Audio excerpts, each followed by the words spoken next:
Economic and public policy specialist TK Pooe is joining us in the studio to talk to us about the effect of the Public Protector's recommendations on the country's economic policy. Thank you so much for taking the time to come to speak to us.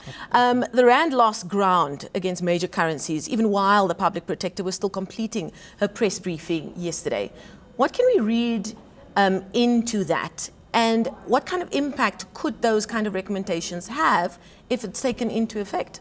Oh, it's actually quite interesting that you put it in that way, because what it can be said is actually goes back to the report. One of the legal minds that actually put his mind to this was Judge Willem Heath. He actually stated that while ABSA can actually be questioned in this whole transaction, it was actually not advisable that we, or the South African government, actually go after some of these funds. And he actually cited the issue you've just spoken about now, that it's actually going to have serious ramifications on our financial services sector.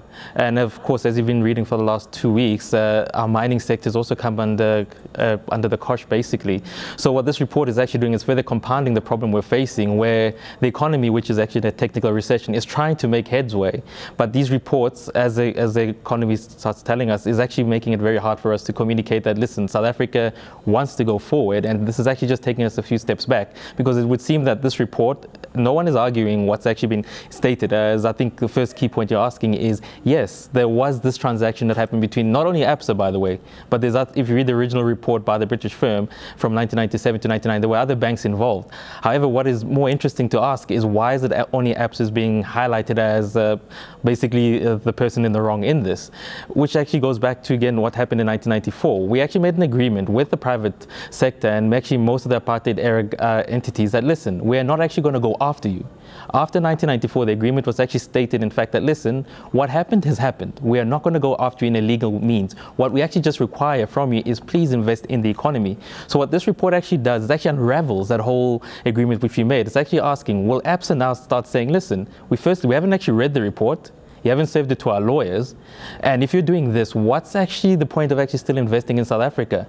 The Barclays already pulled out. Why don't we just rather say, listen, Kenya at the moment is actually growing quite well. Ethiopia is growing quite well, and Ghana is coming up again. Why should we actually just bother our time in South Africa? So this actually just puts the whole question of our whole 1994 agreement into question, and it's actually not helping the economy, as you've just stated.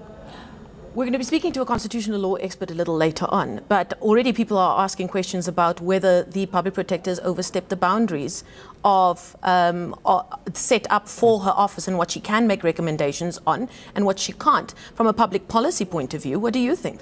2 points on that. Firstly, where the Public Prosecutor's Office comes into this is the issue of public funds were spent to bail out certain banks. That is without question. So that's where her role comes in. However, there's a legal agreement we have in South Africa. It says, listen, after a crime, if you want to call it that, has happened, you've actually got 2 years to actually report the wrong that has been done.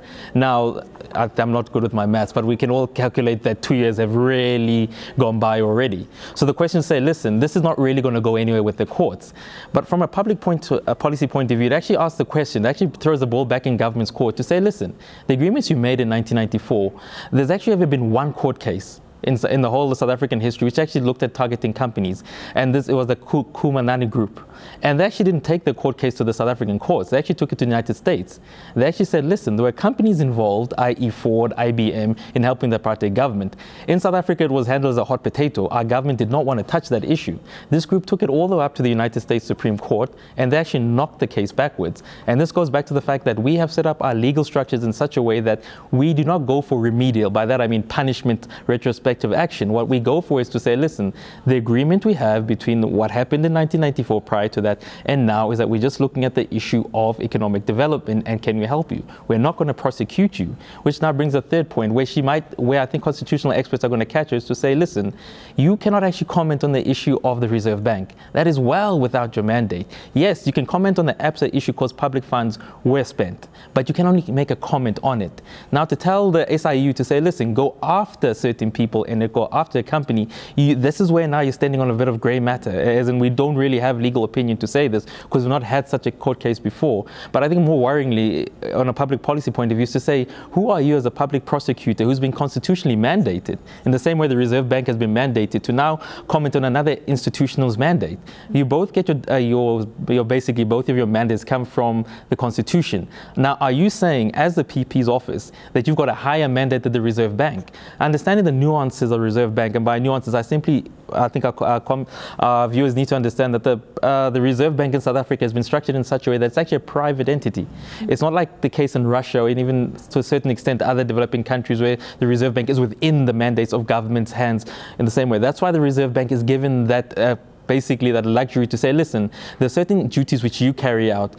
Whatever the Minister of Finance says, he or she says, actually cannot really be, we can't bring you into the same fold in the same way that if SARS does such a thing, or if the Economic Development Department led by Mr. Patel does such an action, that we just bring you in. We've given you that privacy, and this goes back again into the Constitution. So what she's actually doing is actually, maybe in a good way, if you like chaos, is she's actually testing the Constitution to say, listen. If I could just squeeze in one final question, our time is actually up. A bailout to banks is no new thing. It certainly isn't the only thing that's happened in South Africa. Is there international precedent that is quite similar to this, that we can glean from how this might play out? As you said, bailouts are nothing new. About 5 years ago, 8 years ago, the American government, under the 2008 recession, actually bailed out a lot of the banks. However, it's the terms and conditions which you put it under. What's interesting, what we need to see is what were the terms and conditions? And I think we don't really quite have that readily. As I said, it's still a preliminary, which is actually a problem in itself, because you can't say, these are my mandates. I think lawyers would want to know, what were the terms and conditions? Where they met? Because you can find that simple issue, which has happened before. If you look at apartheid policy, is the bank just simply went to the government and said, we need X amount to keep up the economy, to prop up the economy. Can we get this? And you might find that no one actually wrote, oh, by the way, you kind of need to pay the money back. So the terms and conditions are what's actually important. Like at the moment in the United States, the terms and conditions were actually said quite clearly that, listen, after the recession happens, there's certain actions which you need to take as a bank to curtail your bad behavior. So if we don't have the terms and conditions, it actually becomes a bit hard for us to make a final pronouncement. And if she has them, it would be great if she shared with the rest of us.